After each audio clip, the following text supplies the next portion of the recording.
નમસ્કાર. ધોરણ 9 વિષય સામાજિક વિજ્ઞાન, પ્રકરણ 18 વન્યજીવન, સ્વાધ્યાય પ્રશ્નો ભાગ 8. વિદ્યાર્થી મિત્રો, આજે આપણે પ્રશ્નોના જવાબો સ્વાધ્યાયના કરવાના છે. તો પહેલું છે, નીચેના સવાલોના જવાબ માગ્યા મુજબ આપો. ભારતના પ્રાણી ભૌગોલિક પ્રદેશોની યાદી આપો. વન્યજીવો આજે સંકટમાં છે, વિધાન સમજાવો. 3 વન્યજીવ સંરક્ષણ માટેની વિવિધ પરિયોજનાઓની વિગતો ટૂંકમાં આપો. બીજો પ્રશ્ન છે, નીચેના સવાલોના સવિસ્તાર જવાબ આપો. ભારતનું વન્યજીવન વૈવિધ્ય. 2 વન્યજીવ સંરક્ષણના ઉપાયો. પછી વિકલ્પો છે, યોગ્ય વિકલ્પ પસંદ કરીને જવાબ લખો. એની આપણે પાછળથી ચર્ચા કરીશું. બીજો પણ આ છે, એના વિકલ્પોની આપણે હવે પ્રશ્નોની ચર્ચા કરીએ કે ભારતના પ્રાણી ભૌગોલિક પ્રદેશોની યાદી આપો. તો ભારતને 9 પ્રાણી ભૌગોલિક ભાગમાં વહેંચવામાં આવે છે. 1 હિમાચલ પ્રદેશ, 2 લદ્દાખ અને શુષ્ક ક્ષેત્ર, 3 હિમાલયનું વનાચ્છાદિત નીચલું ક્ષેત્ર, 4 હિમાલયના વનસ્પતિવિહીન ઊંચા ક્ષેત્રો, 5 ઉત્તરનું મેદાન, 6 રાજસ્થાનનો રણ પ્રદેશ, 7 દ્વિકલ્પીય ઉચ્ચ પ્રદેશ, 8 સમુદ્ર કિનારા, 9 નીલગિરીની પહાડીઓ. આમ ભારતના પ્રાણી ભૌગોલિક પ્રદેશોને 9 ભાગની અંદર વહેંચવામાં આવેલા છે. તો આ 2 ગુણનો પ્રશ્ન આપણો અહીંયા પૂરો થયો. આગળનો બીજો પ્રશ્નની ચર્ચા કરીએ. વન્યજીવો આજે સંકટમાં છે, વિધાન સમજાવો. તો જંગલ વિસ્તારોમાં સતત થઈ રહેલા ઘટાડાથી વન્યજીવો માટે કુદરતી આવાસો નાબૂદ થયા છે. માનવીની લોભ લાલચને કારણે વન્યજીવોનો શિકાર કરી તેની ખાલ, માંસ, દાંત, વાળ, હાડકાનો વેપાર કરે છે. જંગલ ક્ષેત્રમાં તૃણાહારીઓની સંખ્યા ઘટતા માંસભક્ષી વન્યજીવોને પૂરતો શિકાર ન મળતા શિકારની શોધમાં માનવ વસ્તીમાં આવી ચડતા તે પશુનું મારણ કે શિકાર કરે છે. માનવ વસાહતોમાં માનવી અને વન્યજીવો વચ્ચે સંઘર્ષના સંજોગો સર્જાતા ઘણીવાર વન્યજીવોને મોતના મુખમાં પણ લઈ જાય છે. વન્યજીવોના આવાસોમાં પ્રદૂષણની અસરો પર ઘાતક બનતી જાય છે. જંગલોમાં માનવ પ્રવૃત્તિઓ વધતા વન્યજીવો પર માઠી અસરો થઈ છે. આમ વન્યજીવો આજે સંકટમાં કે તેમના પર જોખમ વધ્યું છે એમ આપણે કહી શકીએ.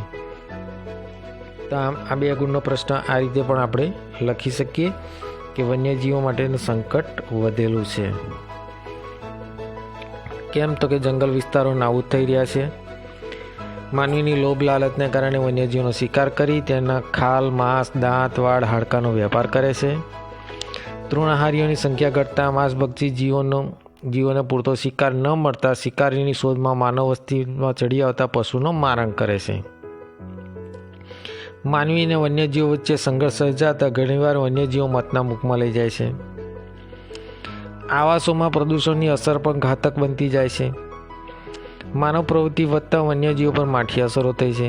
આમ આપણે કહી શકીએ કે વન્યજીવો આજે સંકટમાં છે, તેમના પર જોખમ વધેલું છે. વન્યજીવ સંરક્ષણ માટેની વિવિધ પરિયોજનાની વિગતે ટૂંકમાં ચર્ચા કરો. 2 ગુણનો પ્રશ્ન.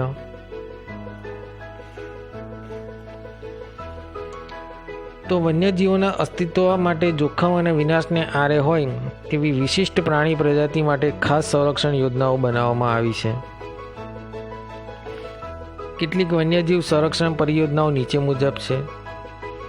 દેશમાં વાઘની ઘટતી જતી સંખ્યા અને શિકારના ભય સામે સંરક્ષણ માટે 1973માં પરિયોજના 9 આરક્ષિત વિસ્તારો સાથે અમલમાં મુકાઈ, જેમાંથી 48 વિસ્તારોને હાલ આવરી લેવામાં આવેલા છે.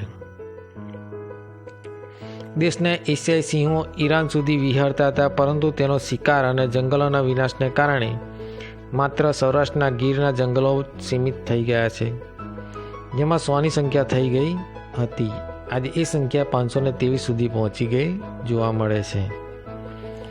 તેમના સંરક્ષણ માટે 1972માં ગીરમાં સિંહ પરિયોજના અમલમાં મુકાઈ અને સમયસર પગલાં લેવાથી હાલ 2015ની ગણતરી મુજબ ગીરમાં કુલ 523ની સંખ્યા થયેલી જોવા મળે છે. કાશ્મીરી બારાસિંગા નામની દુર્લભ હરણની પ્રજાતિ માટે હંગુલ પરિયોજના અમલમાં મૂકવામાં આવી.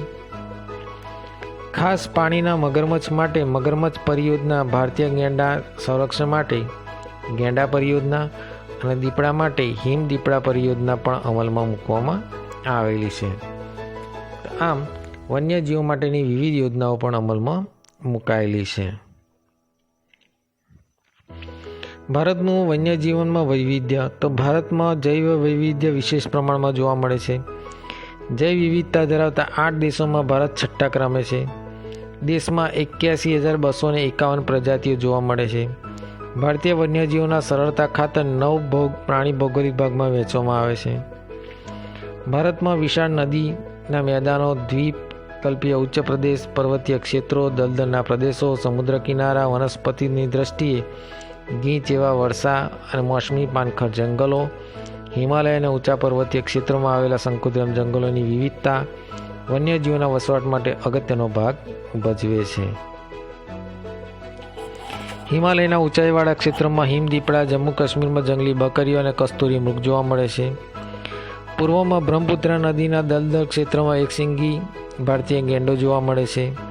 દક્ષિણના દ્વિકલ્પીય વર્ષાવનોમાં એશિયાઈ હાથી, તો દક્ષિણ ભારતના જંગલોમાં જંગલી ભેંસ, મધ્ય ભારત અને પશ્ચિમ બંગાળમાં વાઘ, કચ્છના નાના રણમાં ઘોડખર અને મોટા રણમાં જળપ્લાવી ક્ષેત્રમાં સુરખાબ જોવા મળે છે. એક સમયે લુપ્ત મનાતા ઘોરાડ પક્ષી હવે ઘાસભૂમિમાં જોવા મળે છે. ભારતમાં જળપ્લાવિત વિસ્તારોમાં શિયાળામાં દૂરના ઠંડા પ્રદેશોમાં સાઇબિરિયન કેન, પેલિકન, તિબેટિયન બતક, કુંજ, કરકાર વગેરે યાયાવર પક્ષીઓ પણ આવે છે. અંદમાન અને નિકોબારના ટાપુઓમાં નિકોબારી કબૂતરો વિશેષ પ્રમાણમાં જોવા મળે છે. કચ્છના આખાત અને લક્ષદ્વીપના પરવડાના દુર્લભની પ્રજાતિઓ જીવ જોવા મળે છે.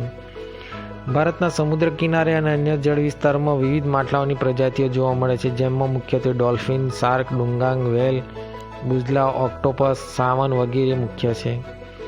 સરીસૃપોની વિવિધ જાતો પૈકી રાજનાગ, સાપ, પાટલાગો, અજગર પણ ભારતમાં જોવા મળે છે.